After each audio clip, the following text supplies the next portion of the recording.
Vocês sabem que Jesus Cristo está hoje sendo adorado não somente aqui, mas em todo o mundo. Em todos os continentes é invocado o nome do Senhor, em todos os continentes. Você já parou para pensar enquanto aqui a gente está adorando Jesus aqui? Em todos os continentes Jesus está operando maravilhas, está operando grandes coisas, está livrando alguns da morte, está livrando outros da destruição, está ferindo os dentes de outros, está salvando outros. Enquanto a gente está aqui, a gente não está aqui sozinho, nós estamos unidos no Espírito com nossos irmãos do mundo inteiro que servem ao mesmo Jesus. E agora nós vamos ver um pouco mais sobre as profecias a respeito da vinda de Jesus no Velho Testamento. E nós vamos abrir Gênesis capítulo 17. Gênesis capítulo 17. Nós vamos hoje para a nossa terceira mensagem, sobre teologia do pacto. O que é teologia do pacto? Basicamente, a gente está estudando qual é a relação entre o Velho e o Novo Testamento. Qual é a relação entre o Velho e o Novo Testamento? O Velho Testamento é uma antecipação, um prenúncio daquilo que Jesus fez e faria no Novo Testamento. É uma antecipação. E por isso nós precisamos valorizar muito o Velho Testamento. E nós temos visto aqui a história de Abraão. Deus salvou, nós vimos que Deus salvou Abraão da idolatria. Abraão e a sua família eram uma família de idólatras. Deus salvou Abraão da idolatria e Deus fez um pacto com Abraão. Qual a importância desse pacto que Deus fez com Abraão? A importância que nós estamos vivendo esse pacto aqui agora. E eu estou agora cumprindo a profecia que Deus fez a Abraão. Gênesis. Porque eu estou aqui com as nações adorando aquele que é o bem-aventurado. E nós vamos agora se aprofundar mais nisso em Gênesis capítulo 17. Diz assim, nós vamos ler do verso 1 ao 9. Sendo, pois, Abraão da idade de 99 anos, apareceu o Senhor a Abraão e disse: Eu sou o Deus Todo-Poderoso, anda em minha presença e sê perfeito. E porém a minha aliança entre mim e te multiplicarei grandissimamente. Então caiu Abrão sobre o seu rosto e falou Deus com ele, dizendo: Quanto a mim, eis a minha aliança contigo, serás o pai de muitas nações. E não chamará mais o teu nome Abrão, mas Abraão será o teu nome, porque por pai de muitas nações te tenho posto. E te farei frutificar grandissimamente, e de ti farei nações, e reis sairão de ti.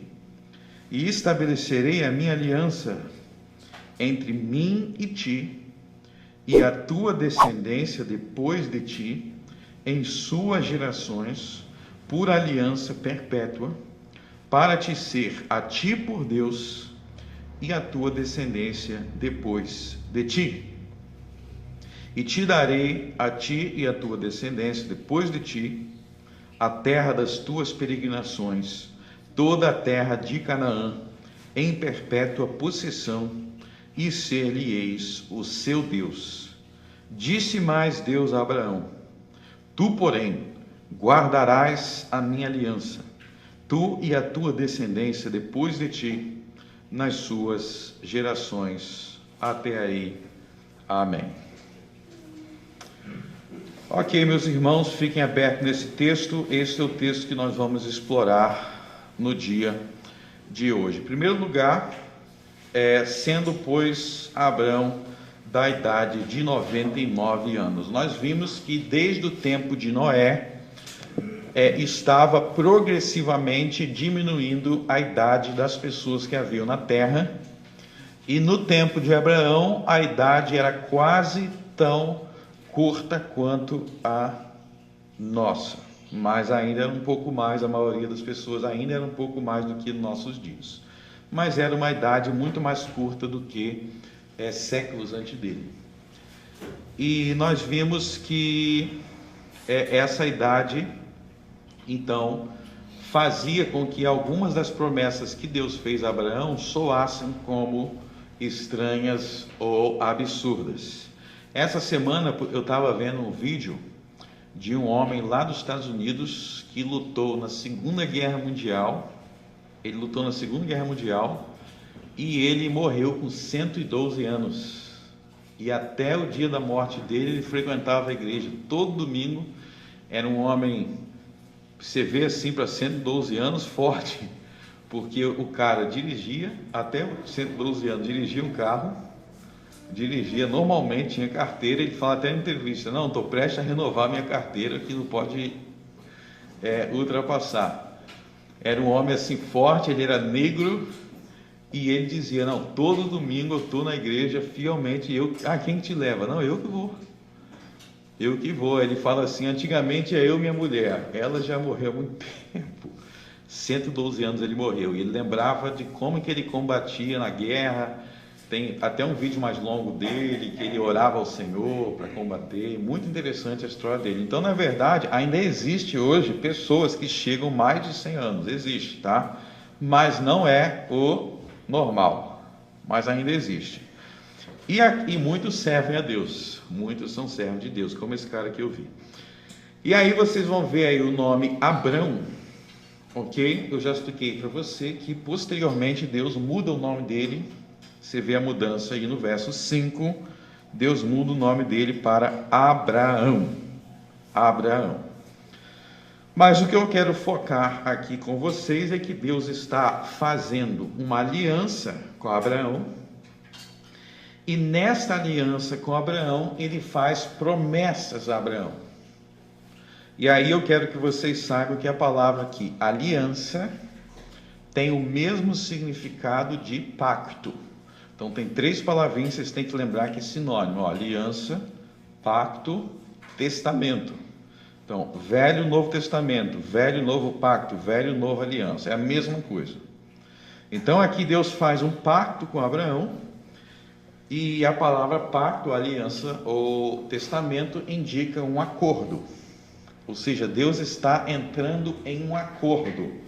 A ideia de pacto é que Deus entra em um acordo com Abraão. Neste acordo, Deus faz promessas a Abraão, e ao mesmo tempo, ao fazer essas promessas, ele impõe obrigações e responsabilidades a Abraão.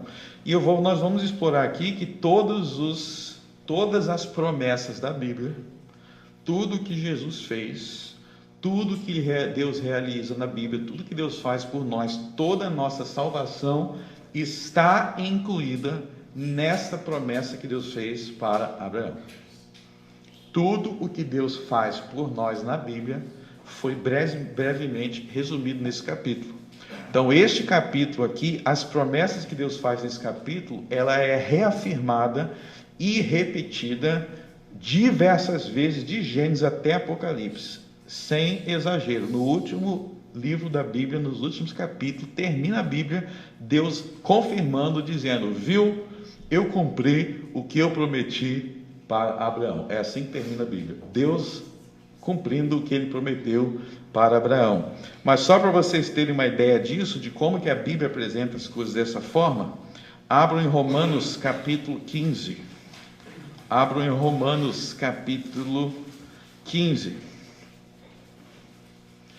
Olha só a perspectiva que o apóstolo Paulo coloca disso. Tem muitas passagens que colocam isso, mas eu só quero mostrar uma aqui, ó. Romanos 15, verso 8.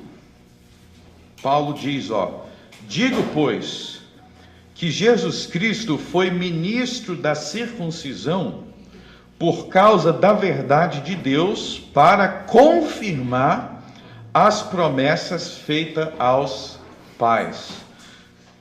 Da onde que vem a circuncisão? Vem de Gênesis 17. Então veja que aí existe a ideia de que existem promessas que foram feitas aos pais, quer dizer, aos patriarcas, aos pais aí, Abraão, Isaque e Jacó, os antigos patriarcas, E essas promessas Jesus veio para confirmá-las. E por isso ele foi ministro da circuncisão. E nós vamos ver que a circuncisão é algo que aparece em Gênesis 17. Então, nós vamos ver outras passagens depois, mas eu quero frisar isso, que o Novo Testamento bate muito na tecla de que tudo que Jesus estava fazendo era confirmar as promessas feitas aos pais. De forma que quando o apóstolo Paulo foi ser julgado lá em Atos dos Apóstolos, quando o apóstolo Paulo foi ser julgado por o rei Ágabo, ele falou assim: rei Ágabo, você não acredita nos profetas, rei Ágabo? Você não acredita no Velho Testamento, rei Ágabo? Aí o rei Ágabo falou: acredito sim. Aí Paulo falou: pois é, tudo que eu estou falando sobre Jesus é o que Deus prometeu para os pais, é o que já estava escrito em Moisés e nos profetas.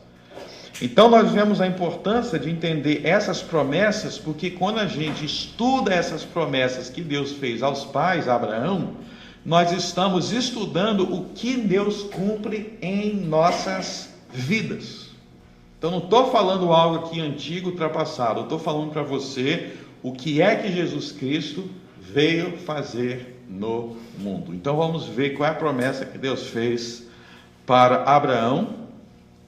Existem diversos aspectos da promessa aqui, mas eu quero falar para vocês qual é o coração da promessa, a essência da promessa. Deus faz várias promessas para Abraão, mas essas várias promessas estão enraizadas em uma única promessa, que é a promessa do verso 7, que diz assim, e estabelecerei a minha aliança, ou o meu pacto, como algumas traduções trazem, entre mim e ti, e a tua descendência depois de ti, em suas gerações, por aliança perpétua, para te ser a ti por Deus, e a tua descendência depois de ti. Então aqui, ele faz o que ele diz, que ele vai estabelecer uma aliança. Ele diz que essa aliança seria com Abraão, e com a descendência de Abraão, e com os filhos de Abraão. Ele diz que essa aliança seria perpétua. O que significa a palavra perpétua? Quer dizer eterna, não tem fim. Então ele diz que essa aliança nunca vai acabar. E ele diz o que Deus vai, por que ele vai fazer essa aliança, no verso 7, para te ser a ti por Deus, e a tua descendência depois de ti. Então estou fazendo essa aliança para ser a ti por Deus. O que quer dizer para te ser a ti por Deus? Algumas traduções trazem mais clareza, diz assim, para ser o teu Deus. Então Deus promete. Qual é a promessa da aliança aí? A promessa da aliança é o próprio Deus. Deus promete a si mesmo como alguém que não seria simplesmente um Deus, mas ele seria o Deus dele. Qual a diferença? A diferença é que aqui ele não está falando simplesmente, você vai saber que Deus existe, ou você vai saber que há um Deus. Não, ele está prometendo que ele seria o Deus pessoal de Abraão, ou seja, que ele teria uma relação pessoal, onde Abraão seria o seu filho, onde Abraão seria o seu servo, e Deus seria o seu pai, Deus seria o seu amigo, Deus seria o seu Senhor, Deus seria o seu Salvador. É uma relação pessoal. A maioria das pessoas no mundo acreditam que existe um Deus. De alguma forma acreditam na existência da divindade. A maioria das pessoas no mundo acredita que há um Deus, se você parar para pensar. A maioria acredita. Tem gente que diz assim, hoje o mundo está se tornando cada vez mais ateu. Isso não é verdade. Isso não é verdade. O que está se tornando cada vez mais ateu é meia dúzia de branco europeu metido a intelectual em algumas universidades ou alguns meios de comunicação. Mas a Europa não é o mundo. Eu não sei se já perceberam como hoje em dia tem um movimento nos Estados Unidos, tem um movimento na Europa, aí o povo diz assim, o mundo está assim. Que mundo está assim? Está meia dúzia de gato pingado nesses países com a população diminuindo cada vez mais que pensa assim. A maior parte do mundo continua acreditando em Deus como sempre acreditou. A maior parte do mundo. Então, a maioria das pessoas acredita na existência de um Deus. A maioria das pessoas não são ateus. Se você perguntar para a maioria dos brasileiros, você é ateu ou não, acredita na existência de Deus, mas a questão aqui não é essa. A questão não é simplesmente saber se existe ou acreditar que existe alguma divindade. A questão é ter um relacionamento pessoal. É isso que Deus está prometendo. Serei o teu Deus.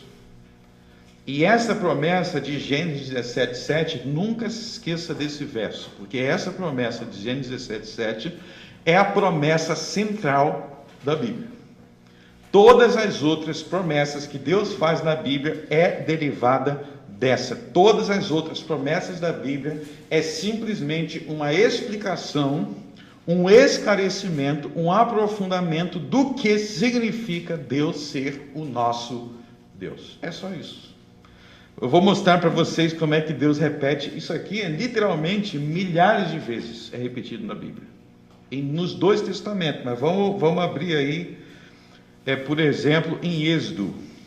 Quando Deus aparece para Moisés.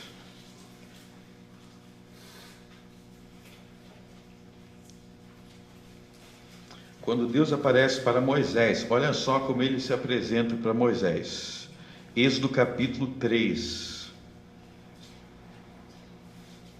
Verso 5, e disse: não te chegues para cá, tira o sapato de teus pés, porque o lugar em que tu estás é terra santa.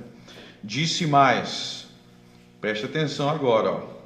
Eu sou o Deus de teu pai, o Deus de Abraão, o Deus de Isaque e o Deus de Jacó. Essa palavra aí, está resumindo a promessa de Gênesis 17:7. Serei o teu Deus e o Deus da tua descendência. Olha a descendência de Abraão aí, Isaque, Jacó. Deus era o Deus deles. Agora, olha só o que ele diz no verso 9. E agora, eis que o clamor dos filhos de Israel é vindo a mim, e também tenho visto a opressão com que os egípcios os oprimem. Aí ele vai falar, quer dizer, no verso 7, volta no verso 7. E disse o Senhor: tenho visto atentamente a aflição do meu povo que está no Egito. Então veja que ele diferencia entre os egípcios. Nesse texto, ele não chama os egípcios de meu povo, mas os israelitas, ele diz: este é o meu povo, e eles são o povo, no verso 9, que oram ao Senhor. Veja que eles oram, eles clamam ao Senhor, ou seja, eles têm um relacionamento pessoal com Deus. Essa é a promessa de Gênesis 17:7. Pulem para Êxodo capítulo 20. Êxodo capítulo 20. Olha só o detalhe de como Deus se apresenta. Então falou Deus todas estas palavras, dizendo, Êxodo 20, eu sou, me digam se o que eu vou ler vai estar correto ou não, tá? Se o que eu vou ler vai estar correto. Eu sou o Senhor Deus que te tirei da terra do Egito, da casa de escravidão. É isso que Deus diz? Não. Ele diz: eu sou o Senhor teu Deus. Ele está repetindo a promessa de Gênesis 17:7. Serei o teu Deus e o Deus da tua descendência. Deus não está falando eu sou, ele não está dizendo simplesmente eu sou Deus. Oi gente, eu sou Deus. Ele está dizendo não, eu sou o teu Deus, o Deus que tem um relacionamento pessoal contigo, um Deus que tem intimidade contigo, o teu amigo, o teu Salvador. Por isso, não terás outros deuses diante de mim. E vocês podem ver essa promessa sendo repetida milhares de vezes na Bíblia, até o último livro. Abram em Apocalipse capítulo 21. Apocalipse 21.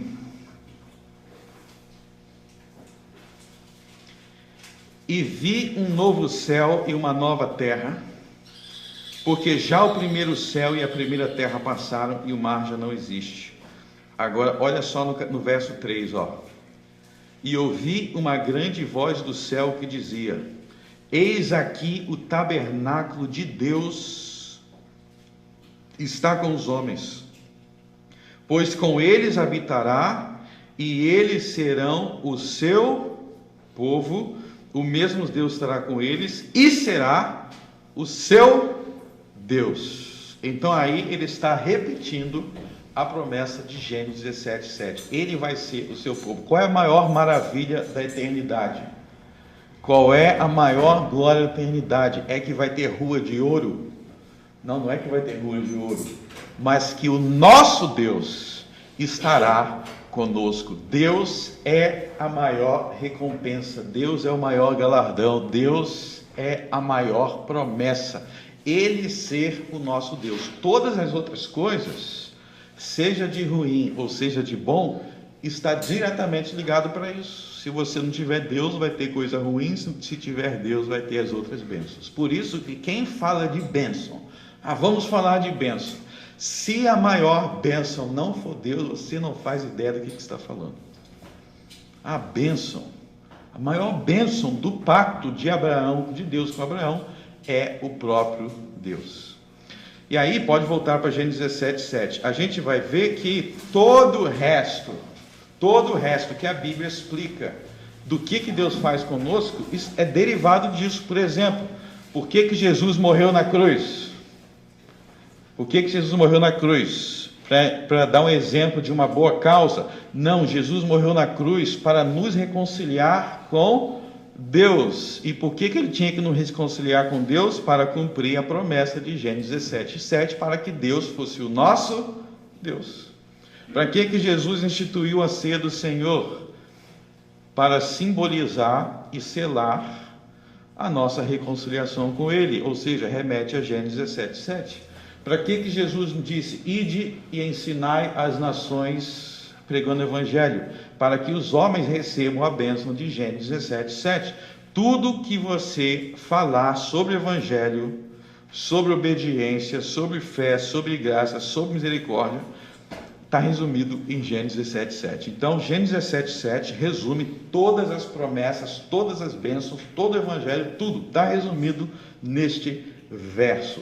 E é por isso que sempre que Deus vai falando das suas bênçãos, sempre que Deus vai falando das suas graças, Ele vai falar: é porque eu sou o teu Deus. Então, lá em Gênesis 21, Apocalipse 21, Apocalipse 22, quando ele vai falando do novo céu, da nova terra, da eternidade, onde não haverá choro, onde não haverá tristeza, onde não haverá morte.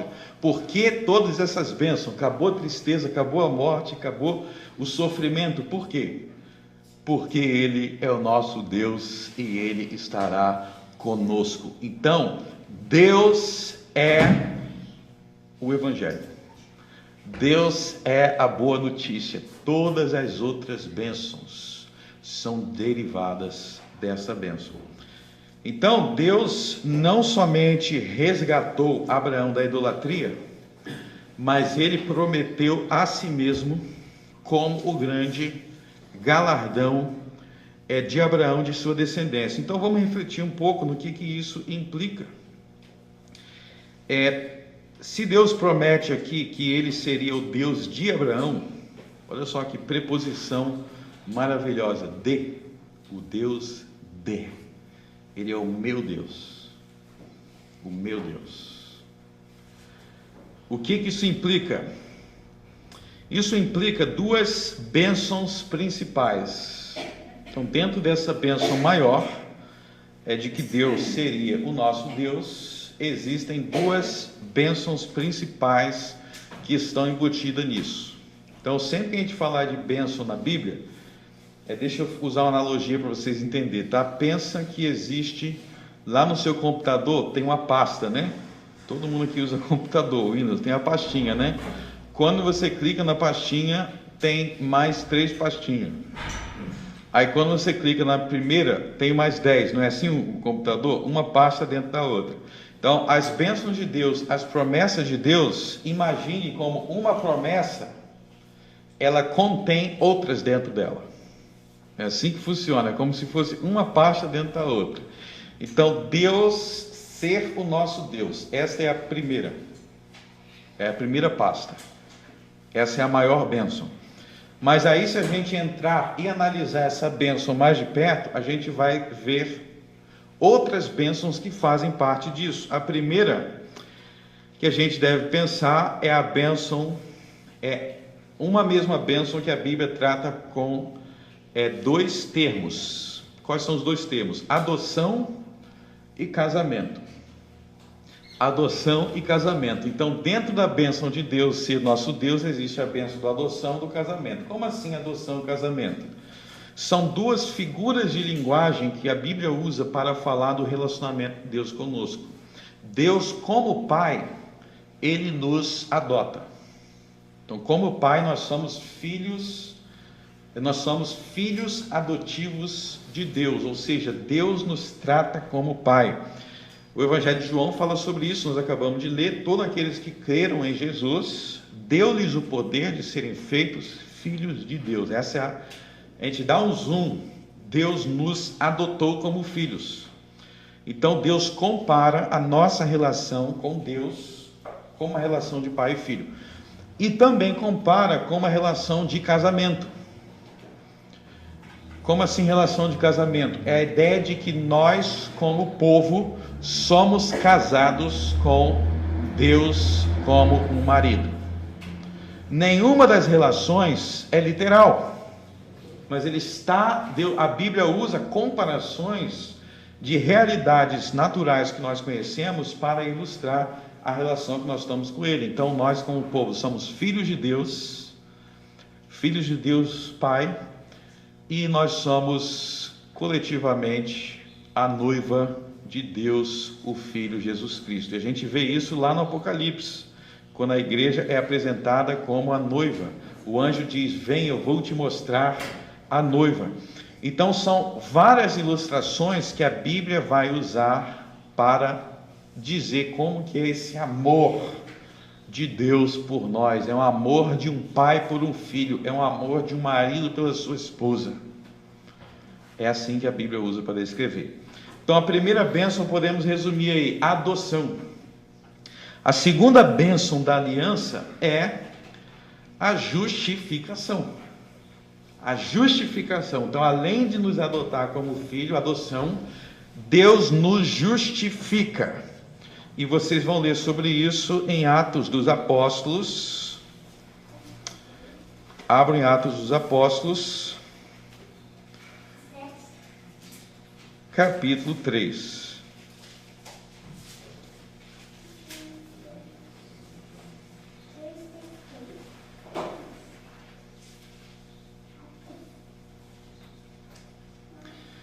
Atos capítulo 3, vamos ler a partir do verso 24.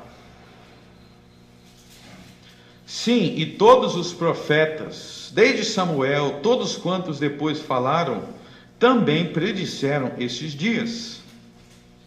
Vós sois os filhos dos profetas e da aliança que Deus fez com nossos pais, dizendo a Abraão: na tua descendência serão benditas todas as famílias da terra. Ressuscitando Deus a seu Filho, primeiro enviou a vós, para que nisso vos abençoasse, no apartar a cada um de vós das vossas maldades. Então você vê aí no capítulo 3, no verso 25, que ele cita a promessa, a aliança de Deus com Abraão. Vê que para explicar de Jesus, ele fala assim, isso que Jesus veio fazer é o cumprimento da bênção de Abraão. Ou seja, os apóstolos, eles não conhecem essa ideia assim, de o Velho Testamento não é importante. Não, os apóstolos dizem o que Jesus está fazendo é o cumprimento do que foi dito lá no Gênesis. E aí ele faz referência à bênção de Abraão. E qual é a bênção de Abraão? Verso 26. Para que nisso vos abençoasse. Nisso vos abençoasse. Agora ele vai explicar qual é a bênção. No apartar de cada um de vós das vossas maldades. Essa é a bênção. E essa bênção faz parte de Deus ser o nosso Deus. E nessa bênção, no apartar de nós dos nossos pecados, está incluído a justificação, que é quando Deus nos perdoa em Cristo e imputa a sua justiça a nós. E está incluído também a santificação, que é quando Deus faz com que vivamos em novidade de vida. Então, quando Deus analisa isso aqui que o apóstolo está falando, quando Deus convence você no seu coração, através do Espírito Santo, a abandonar um pecado que você tinha na sua vida, está se cumprindo em sua vida a promessa que ele fez para Abraão. Porque ele prometeu que ele seria o teu Deus, e ser o teu Deus significa que ele vai te abraçar, ele vai te salvar, ele vai te perdoar e ele vai te santificar.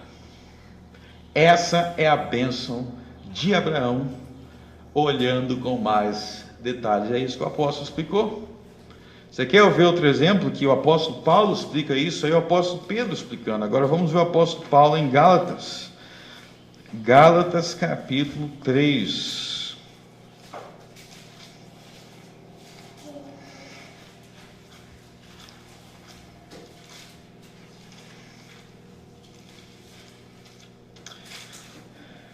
Gálatas capítulo 3.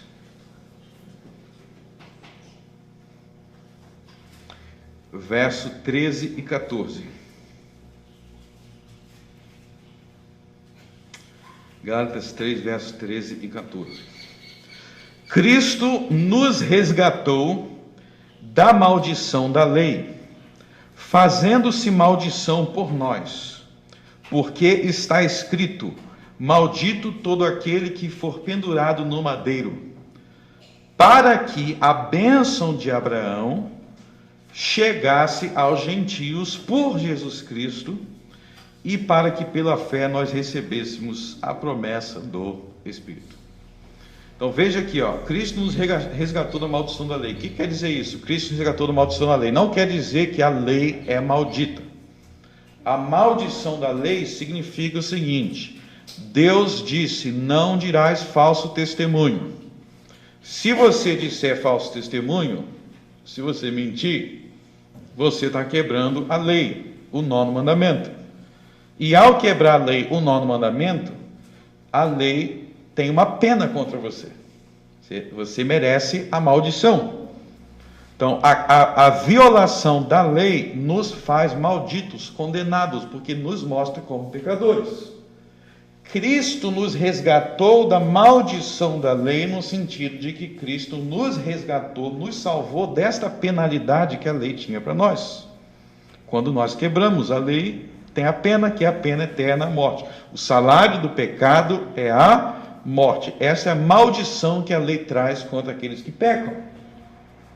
Cristo nos resgatou da lei, por quê? Porque ele se fez maldição por nós, ou seja, Cristo morreu como nosso substituto. Cristo foi castigado em nosso lugar. Cristo foi amaldiçoado em nosso lugar, quando ele foi pendurado no madeiro, ou seja, na cruz. E para que Cristo então foi castigado em nosso lugar pelas violações que nós temos contra a lei de Deus? Para que a bênção de Abraão, verso 14, para que a bênção de Abraão chegasse aos gentios, ou seja, a nós.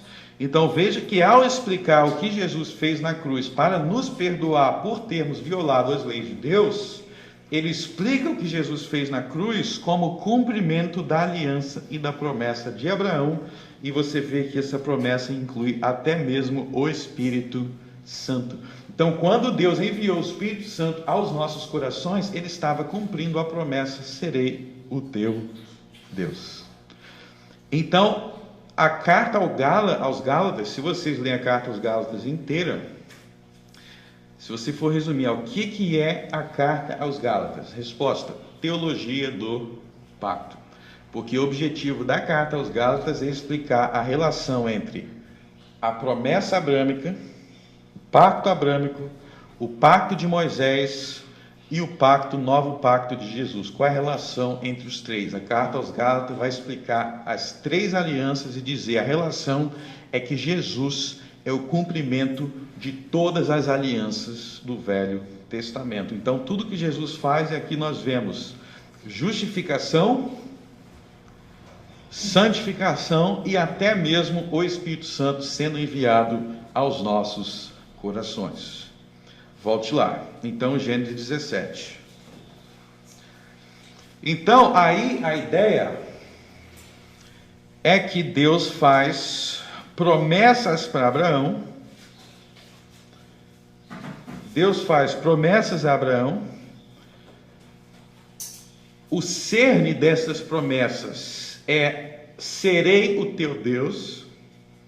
E todo o resto da Bíblia é a explicação e a aplicação dessas promessas. Então, quando você lê lá Isaías falando, vai vir o servo sofredor que vai morrer, tudo que ele está dizendo é explicar Gênesis 17:7. Gênesis 17:7, o resto é só nota de rodapé. Explicações. Nota de rodapé. E aí eu quero que vocês observem, além disso, é que Deus faz uma promessa para aqueles que fariam parte da aliança, mas essa promessa implica uma responsabilidade àqueles a quem é prometido. E nós vemos isso no verso 9. Olha o verso 9. Disse mais Deus a Abraão: tu, porém, guardarás a minha aliança. Até aí. Tu, porém, guardarás a minha aliança. Então, como eu disse no início do sermão, a ideia é que existe um acordo entre duas partes. Deus faz promessas para Abraão, e essas promessas feitas para Abraão exigem e estabelecem uma responsabilidade para Abraão, e essa responsabilidade é de guardar a aliança. Ou seja, existe uma aliança, as duas partes precisam guardar. Deus guarda parte dele, mas o homem tem a parte dele que ele precisa guardar. Disse mais a Abraão: tu, porém, guardarás a minha aliança. E aí entra a responsabilidade humana. Então vamos refletir aqui, Deus promete a ele mesmo, e essa promessa dele mesmo inclui o perdão de pecados. Que responsabilidade isso impõe ao homem de guardar a aliança? De buscar o perdão de pecados. Deus promete a ele e promete o apartar dos pecados, a santificação. Então isso impõe uma responsabilidade do homem de se santificar. Todas as responsabilidades humanas na Bíblia, tudo que o homem tem o dever diante de Deus de fazer, não são outra coisa senão guardar a aliança. Então, assim como Gênesis 17:7, está vendo o verso 7? Assim como o verso 7 resume todas as promessas de Deus, o verso 9 resume todas as responsabilidades humanas. É isso. Então, aqui nós temos um pacto. Esse pacto envolve Deus e os homens. O verso 7 é a parte de Deus. O verso 9 é a responsabilidade do homem. Então vamos refletir em passagens assim. Por exemplo, eu falei aqui de Êxodo 20, não precisa abrir de novo. Êxodo 20. Quando Deus diz, ele se apresenta, eu sou o Senhor teu Deus, que te tirei da escravidão do Egito. O que Deus está falando aí? Que te tirei da escravidão do Egito. Ele está falando que ele cumpriu a parte dele. E o que ele diz em seguida? Ele dá os 10 mandamentos. Ele está ensinando a guardar a aliança. Ele está falando: eu, o Senhor teu Deus, eu cumpro a minha promessa. Eu prometi que ia fazer isso e eu fiz. E em seguida vem a responsabilidade humana. Não terás outros deuses diante de mim. Não farás para ti imagem de escultura, nem daquilo que há em cima do céu, nem debaixo da terra, nem nas águas debaixo do mar, porque eu sou o Deus zeloso. Então, é isso. Gênesis 17, 7 e Gênesis 17, 9. São as duas partes da aliança que inclui as promessas de Deus e inclui a responsabilidade humana. E outra forma de enxergar a responsabilidade humana é enxergá-la como as promessas do homem. O que é a responsabilidade do homem na aliança? É aquilo que o homem promete que ele vai fazer para Deus. Então, por exemplo, nesta igreja aqui, uma das maneiras que a gente reflete a teologia do pacto nessa igreja aqui é que quando as pessoas se tornam membros dessa igreja, a gente faz as pessoas prometer. O que a gente faz as pessoas prometer? O que as pessoas prometem é, em resumo, guardar a aliança, guardar o pacto. Então, a ideia é que no pacto que Deus firmou com Abraão, existem aqueles que guardam o pacto e existem aqueles que não guardam, mas que são o que a Bíblia vai chamar de violadores ou quebradores do pacto. São aqueles que não guardam o pacto e, por não guardar o pacto, não recebem as promessas de Deus. E eu quero mostrar para vocês que guardar o pacto, ele está intimamente estabelecido na Bíblia como uma resposta às promessas. Isso aqui é muito importante, ok? A gente tem que ver que aqui a iniciativa de estabelecer o pacto é de Deus. Não foi não foi Abraão que chegou assim. Não foi Abraão que falou assim: Deus, eu tive uma ideia, vamos fazer um pacto? Não, na Bíblia a iniciativa do pacto é sempre de Deus. Deus é soberano. A iniciativa é sempre dele e Deus estabelece os termos do pacto. Nesse sentido, o pacto na Bíblia ele é diferente dos contratos humanos. O pacto na Bíblia é diferente dos contratos humanos. Qual é a diferença? Um contrato é um acordo. Quando a gente fala contrato, é um acordo de iguais. O pacto na Bíblia não é um acordo de iguais. É um acordo do Deus soberano com o homem pequeno e finito. E sendo assim, a iniciativa do pacto é de Deus, e a graça é de Deus, e a soberania é de Deus. Então, quem estabelece os termos do pacto é Deus. Então, sendo assim, a maneira do homem guardar o pacto é sempre como uma resposta ao que Deus estabeleceu e nunca como um homem estabelecendo critérios. Isso é muito importante. Não é o homem que chega: Deus, eu vou te dar isso daqui, eu tive uma ideia, eu vou querer fazer isso daqui. Não. Deus estabelece os termos e a parte do homem é cumprir o que Deus estabeleceu. E isso é o que nós chamamos de mandamentos. Os mandamentos na Bíblia é o que Deus estabeleceu para o homem cumprir como os termos do pacto. Isso é muito importante porque tudo que o homem faz em relação a Deus deve sempre ser entendido como uma resposta ao que Deus fez primeiro. Tudo que o homem faz em relação a Deus é sempre uma resposta em relação ao que Deus fez primeiro.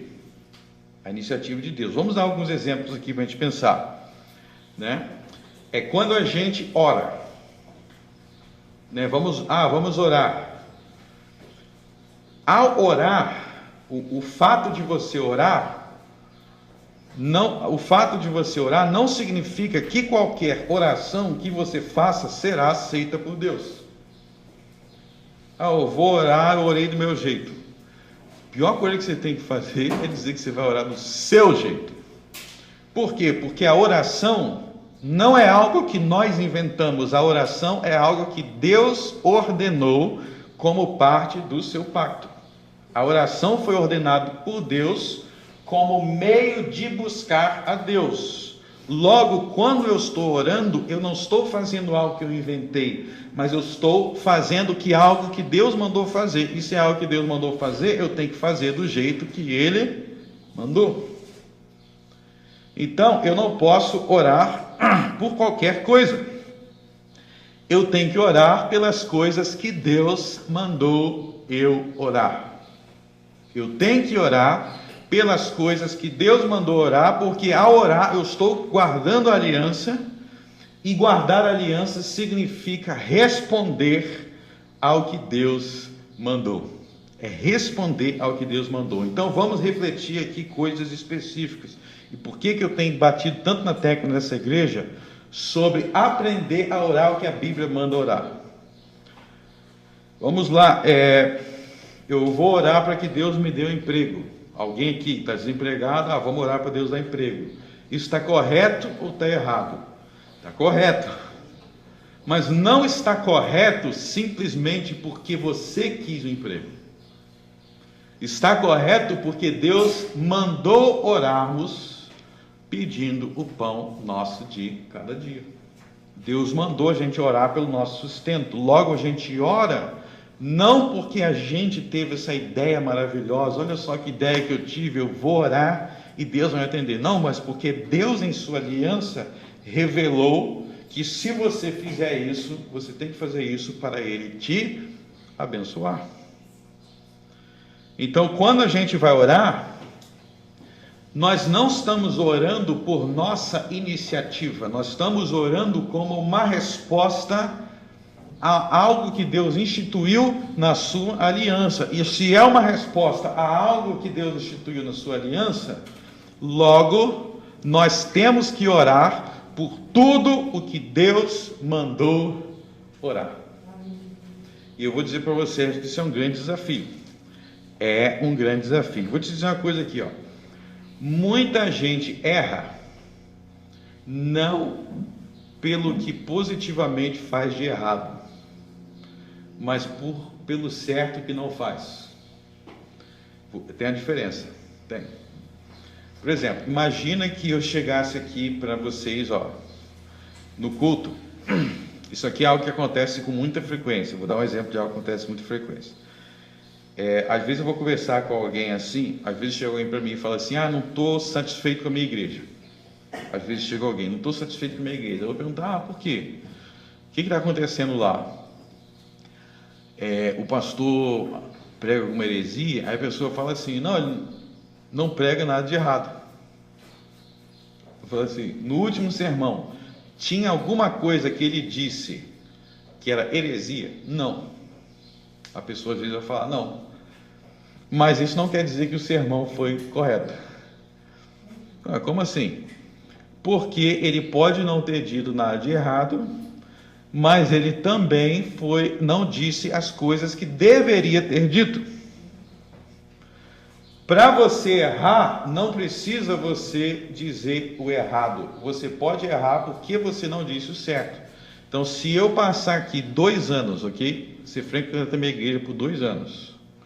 Você se converteu aqui, vamos dizer, você se converteu aqui, está 2 anos aqui.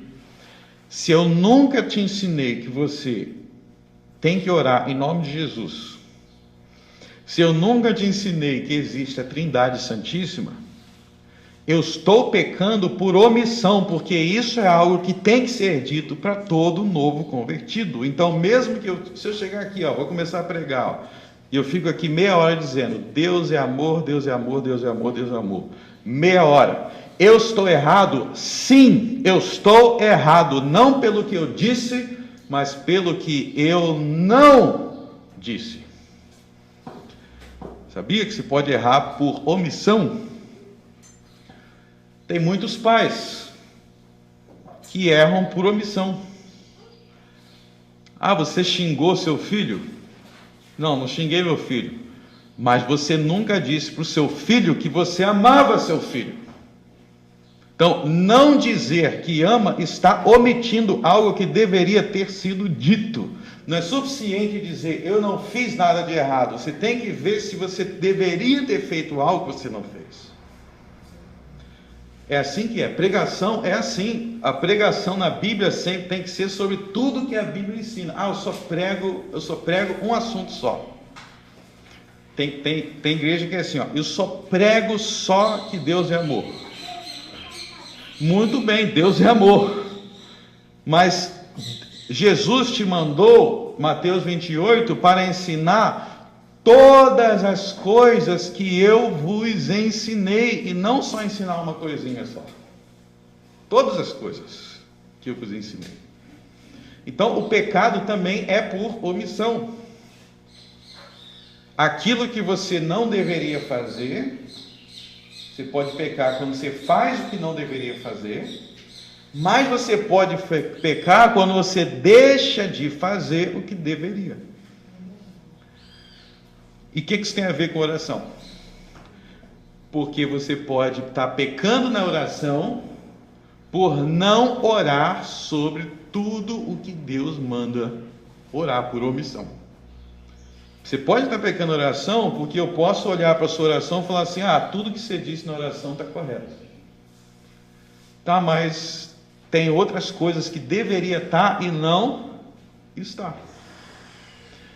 Comecem a ter um olhar mais profundo das coisas, e esse olhar mais profundo é quando você entender que quem estabelece o que tem que ser feito e a abrangência do que tem que ser feito é Deus e não o homem. Muita gente chega para mim sobre oração, muita gente, tá? Chega para mim, não estou falando só de gente nessa igreja, mas por aí, e diz, os ímpios fazem muito isso que eu falar, muitos ímpios fazem. Eu só oro agradecendo, eu só agradeço, eu não peço nada a Deus, eu só agradeço. Agradecer está certo ou está errado? Está certo? Por que está certo? Porque você quis? Não é porque você quis, porque Deus mandou você ser grato, isso faz parte da aliança, gratidão. Mas Deus não mandou orar por outras coisas sem ser gratidão? Não tem outras coisas? Tem. Então você está errado, não pelo que você faz, mas pelo que você deixa de fazer. Deus não mandou você orar só pela gratidão. Deus mandou orar pelos seus inimigos. Deus mandou você orar pelos seus inimigos. Então comece a procurar alguém que te odeia para você orar por ele. Tá? Estou falando sério. Começa a pensar, quem é que me odeia? Ok? Tá, agora eu vou orar. Todo dia eu vou orar para Deus converter essa pessoa.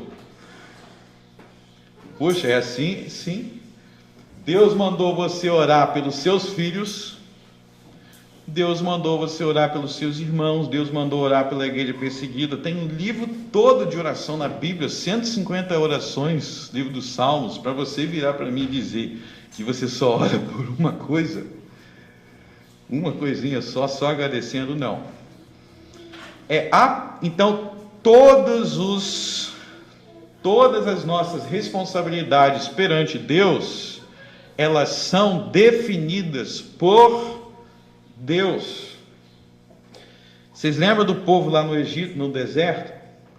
O povo lá no deserto, Deus mandava, o povo dizia, estamos com fome, aí Deus mandou o maná, aí Deus falou, vocês vão comer o maná. Aí tinha o camarada lá que olhava para o maná assim, falava assim, não estou gostando muito, eu queria uma carnezinha, eu não sei o que. Meu amigo, se Deus mandou comer, coma e lamba os beijos. Grato. Não, mas lá no Egito tinha uma panela de carne. Meu irmão, quando você chegar na terra prometida, vai ter muita carne para você. Agora no deserto, faça do jeito que Deus mandou. Tem gente que faz isso com as coisas que Deus manda para a igreja. Mas eu não gosto muito de pregação, sabe? Eu só gosto de cantar. Eu conheço pessoas que só vai na igreja na hora do louvor e vai embora. Eu conheço isso, Ela só vai na hora do louvor. Meu irmão, para de reclamar do maná que Deus mandou você comer. Coma o que Deus mandou e fica quieto. Se Deus mandou você ouvir pregação, ouça pregação. Deus mandou você cantar, canta. Deus mandou você orar, ore. E faça do jeito que Deus mandou, com diligência, sem reclamar, com gratidão. Agradeça por isso. Porque se você fizer isso, aí você vai ser bem-aventurado. O que é bem-aventurado na Bíblia? Bem-aventurado é aquele que recebe as bênçãos de Deus.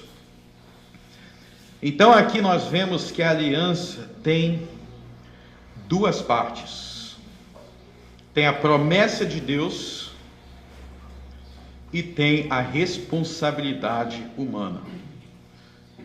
Deus diz para nós: eu vou ser o teu Deus. Mas você tem que dizer para Deus: Senhor, eu vou guardar a tua aliança. Eu vou guardar a tua aliança. Vocês querem aprender como é que se guarda a aliança com Deus? De forma muito prática. Você tem que aprender o que é fé. Você tem que aprender o que é arrependimento. E você tem que aprender o que essa fé exige que você creia e o que esse arrependimento exige que você faça. Guardar a aliança é isso, crer e se arrepender. Como disse Jesus, quando ele começou a pregar: arrependei-vos e crede no Evangelho. Mas você tem que saber no que você tem que crer. O crer não é crer em qualquer coisa, mas é crer e se apoiar e confiar nas promessas de Deus. Vocês sabem como é que Jonatas, o filho de Saul, sabia que ele tinha que confiar em Deus no meio da guerra? Não porque ele teve essa ideia, mas porque Deus falou lá em Deuteronômio 28 para confiar nele no meio da guerra. Você sabe por que Saul tinha que saber que ele não podia crer que ele fazendo aquele ritual estaria certo, que ele seria abençoado? Porque Deus mandou fazer de outro jeito. Você sabe como é que a gente tem que saber do que eu preciso me arrepender? Como é que eu vou saber que eu preciso me arrepender disso ou daquilo? Não porque eu acho que é certo, mas porque Deus ensina em seus mandamentos do que é que eu tenho que me arrepender e como que eu tenho que me arrepender. O objetivo das promessas do Evangelho é nos ensinar a crer. O objetivo dos mandamentos é nos ensinar a nos arrependermos. Isso é guardar a aliança, pela fé e pelo arrependimento. Moisés não deu os mandamentos para que os homens se vissem como justificados pelas obras. Moisés deu os mandamentos para ensiná-los a se arrepender e se refugiar na graça de Deus.